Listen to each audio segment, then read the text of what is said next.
Bonjour et bienvenue au No Limit. Aujourd'hui nous allons parler de la grossesse, une première grossesse notamment. Quelles sont les interrogations que nous avons, les questionnements, ces moments semés d'interrogations qui ne sont pas forcément évidentes. Nous allons tenter d'y voir un petit peu plus clair avec mon invité du jour qui est Cocox. Bienvenue à toi. Bonjour, merci. Je suis ravie de t'accueillir sur le plateau du No Limit.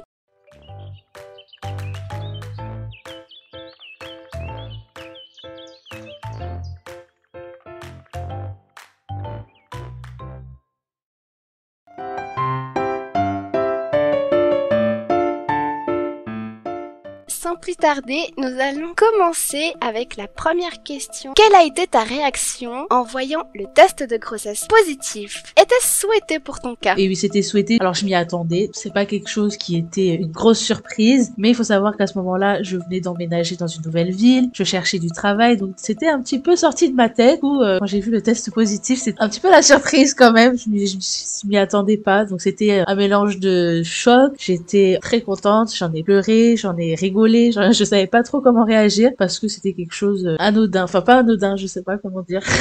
Je suis nulle pour m'exprimer.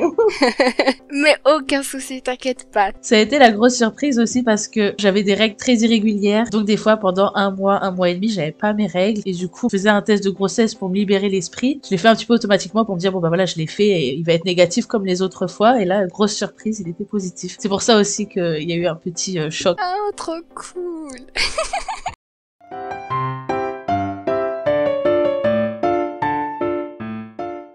Alors, deuxième question. Quels sont les changements conséquents qui ont eu lieu dans ta vie suite à l'annonce de ta grossesse? Ça peut être sur le plan psychologique ou physique. Déjà, dès que je l'ai su, j'ai su déjà qu'il fallait que je réduise mes heures au travail, que c'était plus possible. Je faisais à ce moment-là 40, 50 et ça pouvait aller jusqu'à 60 heures par semaine. Et de suite, j'ai dit, faut que j'en parle à mon chef, faut que je fasse moins d'heures. Au tout début, on sait que c'est les moments les plus dangereux, les plus fragiles. Donc déjà, sur le plan physique, c'est ce que je me suis dit. Après, sur le plan psychologique, plus vers la fin que ça arrivait pour ma part, où je me suis posé plus de questions et où ça commence à travailler un petit peu l'accouchement, comment ça va se passer une fois que bébé est là, mais pas au tout début. Ouais, parce qu'au début, il faut un temps de réalisation. Moi, j'ai mis très longtemps à réaliser que vraiment j'étais enceinte jusqu'à la première échographie, je pense. Je pense que c'est un peu pareil pour tout le monde. Ouais, je crois que on est un peu tous pareils.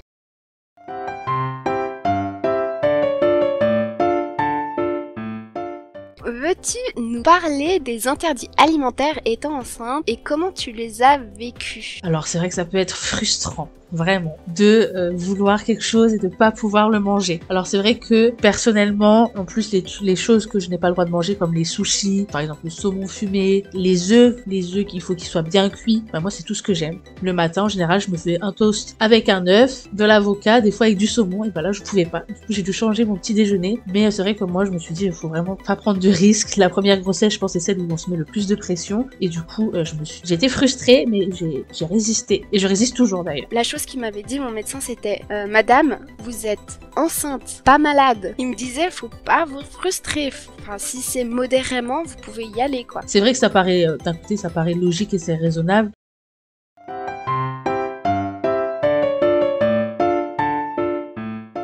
Le premier trimestre de grossesse est souvent considéré comme le pire des trois. Voudrais-tu nous parler de ton expérience? Oui, c'était le pire. Les nausées ont commencé à arriver en force vers la 7e semaine et ça a duré jusqu'à peu près la 10e semaine. Voilà, c'est vraiment des nausées qui ont duré toute la journée. C'est vraiment pas des nausées matinales. Je sais pas qui a inventé ce mot, mais il a tort. Du matin au soir et c'est épuisant aussi parce que d'avoir des nausées, de se sentir malade, c'est pas un sentiment qui est agréable. Et en plus de ça, je travaillais dans un restaurant. À ce moment-là, je travaillais en service. Donc beaucoup de nourriture qui est en train de cuire en même temps, ça aide forcément pas avec les nausées. Il y a la fatigue aussi, puis je pense que le premier trimestre, on se met aussi beaucoup de pression parce qu'on nous dit faut faire attention, c'est le plus dangereux, c'est où la grossesse est le plus à risque. Donc je pense qu'il y a aussi tout ça qui joue sur la fatigue et sur la pression psychologique aussi. Ouais, je pense que ça change vraiment d'une femme à l'autre.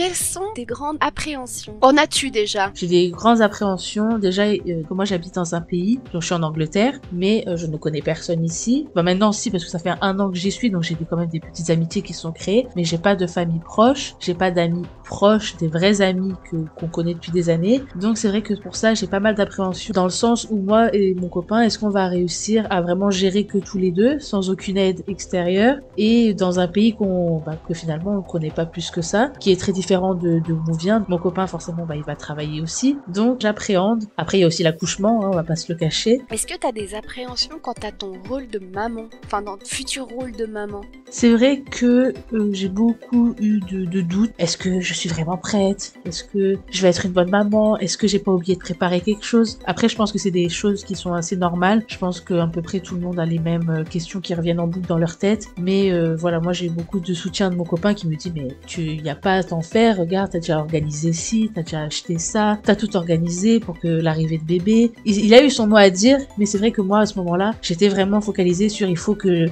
y ait tout, qu'on arrive à tout avoir assez vite pour que je me sente mieux. Pour me dire ok c'est bon, j'ai fait ma part de future maman. Ouais, et je te rassure, c'est tout à fait normal. Hein. Mais c'est cool parce que la grossesse ça dure 9 mois et je trouve que la nature elle est bien faite parce que entre le moment où tu apprends que t'es enceinte et puis le moment où bébé est là, psychologiquement tu passes par toutes les étapes. Alors oui, il y a des appréhensions, oui, il y a des questionnements, mais au bout du bout, quand les 9 mois se sont écoulés, chaque maman, en tout cas je pense, c'était le cas pour moi, j'ai l'impression que c'est le cas aussi pour toi, est prête, tu sais. Mais ça aurait été plus court, peut-être t'aurais pas eu ce cheminement. Je pense que c'est aussi le fait de sentir le bébé qui grandit en toi, tu commences à sentir les mouvements, tu commences à créer un lien, ta façon de penser les différences, c'est ok, il est là, il est réel, il y a vraiment un petit être là qui grandit dans ton ventre. C'est vrai qu'au début, quand t'as aucun symptôme, tu vois pas trop ton corps changer et t'as du mal à t'imaginer, à te l'imaginer et à t'imaginer un futur, alors que là, tu le sens, tu le vois à l'échographie, t'as les premiers coups de pied, donc ça aussi, ça aide vraiment à réaliser et à se projeter aussi, je pense.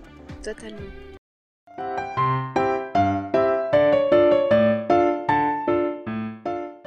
Sixième question.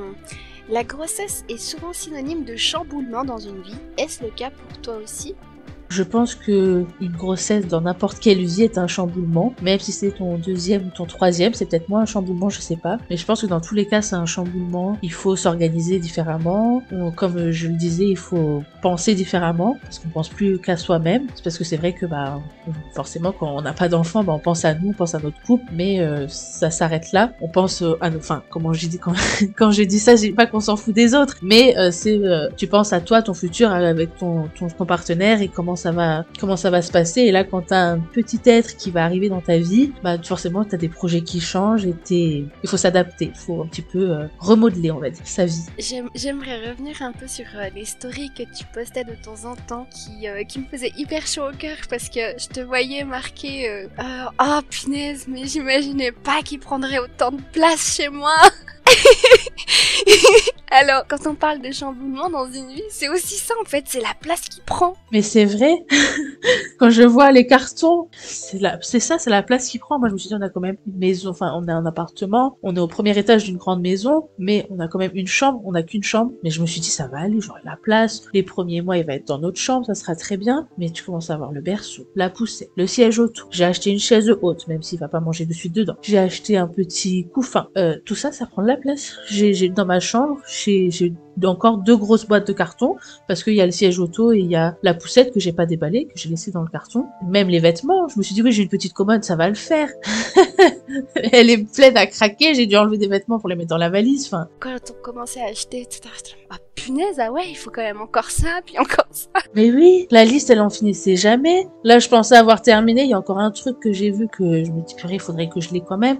Mais je me dis c'est vraiment beaucoup d'organisation. Totalement.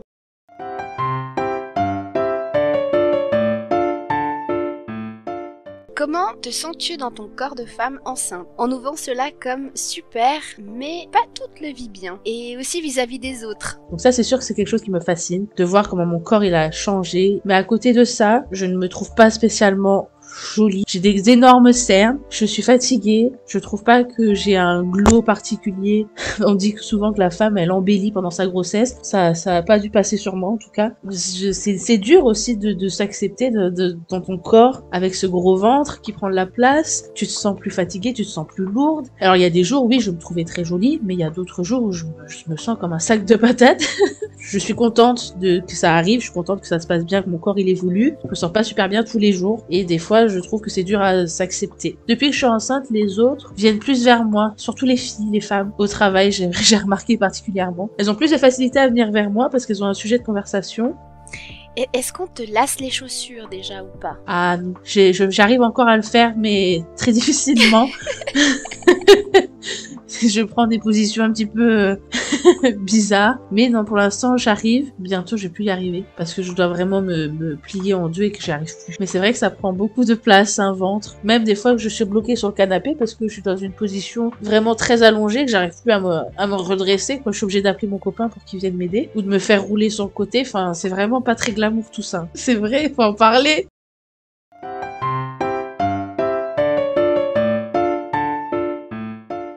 As-tu eu recours à de la documentation ou est-ce que ton entourage t'a aidé à trouver réponse à tes interrogations pendant la grossesse? La documentation, alors je me suis beaucoup renseignée sur le fait d'avoir un enfant en Angleterre, sur comment ça se passe au niveau de l'accouchement, quelles sont les différences entre la France et l'Angleterre. C'est vrai que ça j'ai beaucoup recherché en ligne. J'en ai aussi parlé avec ma sage-femme. Et mon entourage aussi également m'a quand même beaucoup aidé. C'est vrai que j'appelle souvent ma maman pour la moindre chose comme d'habitude. Mais c'est vrai que souvent je l'appelle en lui demandant un conseil sur telle ou telle chose. Est-ce que elle avait eu, je sais pas, est-ce que elle avait eu mal à cet endroit-là? Est-ce que c'est quelque chose que je dois m'inquiéter? Beaucoup ma maman, j'ai ma belle-sœur aussi qui a eu 2 enfants, donc la copine à mon frère. Je pense que ça fait du bien aussi d'en parler à son entourage et d'avoir des ressentis, genre oui, moi aussi j'ai eu ça, t'inquiète pas, c'est normal. Je pense que ça rassure beaucoup.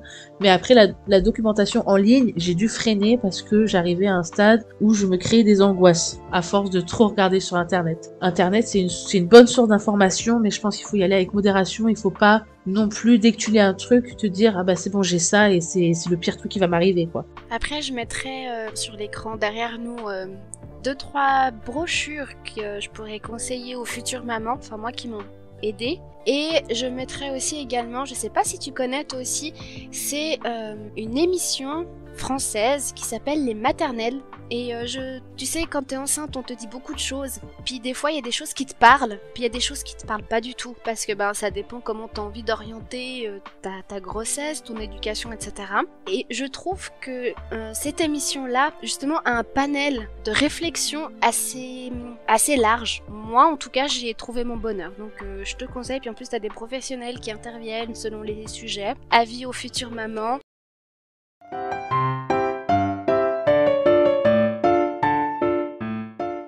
Quel conseil pourrais-tu donner aux futures mamans? De ce que j'ai vécu au niveau de ma grossesse, c'est que voilà, faut écouter son corps, comme on disait tout à l'heure. Faut s'écouter aussi sur la direction que vous allez prendre par rapport à votre grossesse, par rapport à votre rôle de maman. Et voilà, bon courage aux futures mamans. On y est presque. Moi, je suis bientôt à la fin, donc on peut y arriver. Quel message voudrais-tu faire passer aux personnes qui ne veulent pas d'enfants ou qui hésiteraient fortement? Alors ça, c'est une question qui pour moi est très importante. Enfin, les femmes qui ne veulent pas d'enfants vivent une pression sociale pour moi qui est démesurée et que c'est pas parce qu'elle a un appareil reproductif qu'elle doit absolument reproduire. Il n'y a pas tout le monde qui rêve d'être maman, qui n'ont rien à voir avec la maternité, et si elle ne veut pas d'enfants, qu'elle profite de sa vie comme elle a envie de la vivre et qu'elle n'écoute pas elle devrait avoir des enfants parce que c'est comme ça, c'est une femme, et voilà, je leur souhaite que du courage pour casser un petit peu ces stéréotypes qu'on a encore en 2022, c'est dommage. Et toi, qu'est-ce qui t'a poussé à être maman?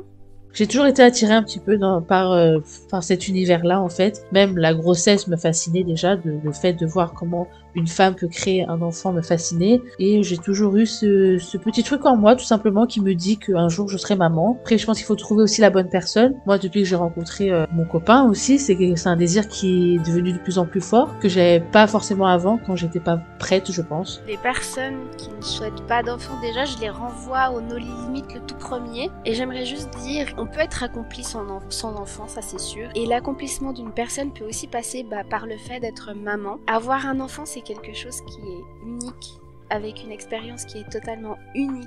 Les futures mamans ou les mamans comprendront, c'est un amour qui est inconditionnel, qu'on ne peut ressentir que pour sa progéniture.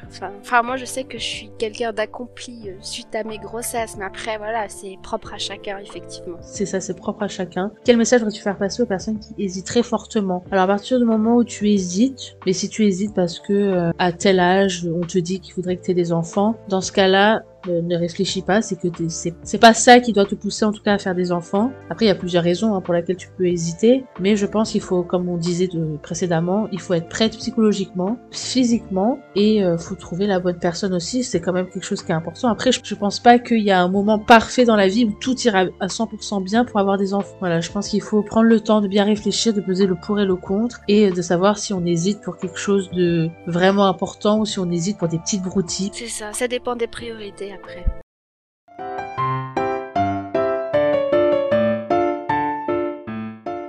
Te sens-tu prête pour l'accouchement, le dénouement? Aïe aïe aïe, c'est dur cette question.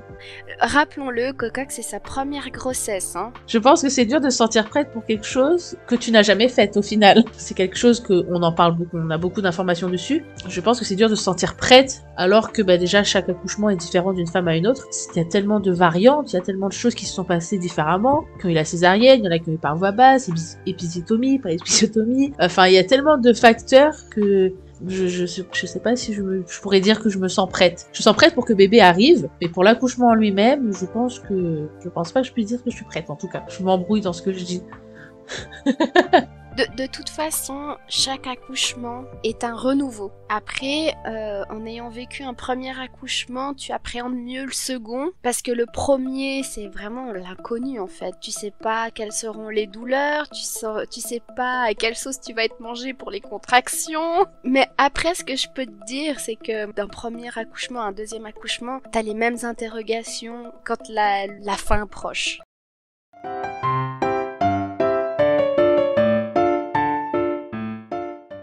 Merci d'avoir écouté cette interview. Je remercie Cocox pour son intervention et de s'être prêté à l'exercice de mes questions. Merci à toi en tout cas Lily de m'avoir reçu. Merci d'avoir répondu à mes questions aussi, même si c'est des fois hors caméra, hors enregistrement. Mais c'était un plaisir, je passais un très bon moment. Et j'aimerais juste terminer en souhaitant bon courage à toutes ces mamans qui sont enceintes ou qui peut-être le deviendront. En tout cas, c'est un moment de la vie qui est hyper chouette. Alors, elle est semée d'interrogations et d'appréhensions. C'est vrai que c'est pas forcément évident tout le temps, mais le dénouement est au rendez-vous. N'ayez doute là-dessus. J'espère, on espère. Et je vous dis à très vite dans le No Lily.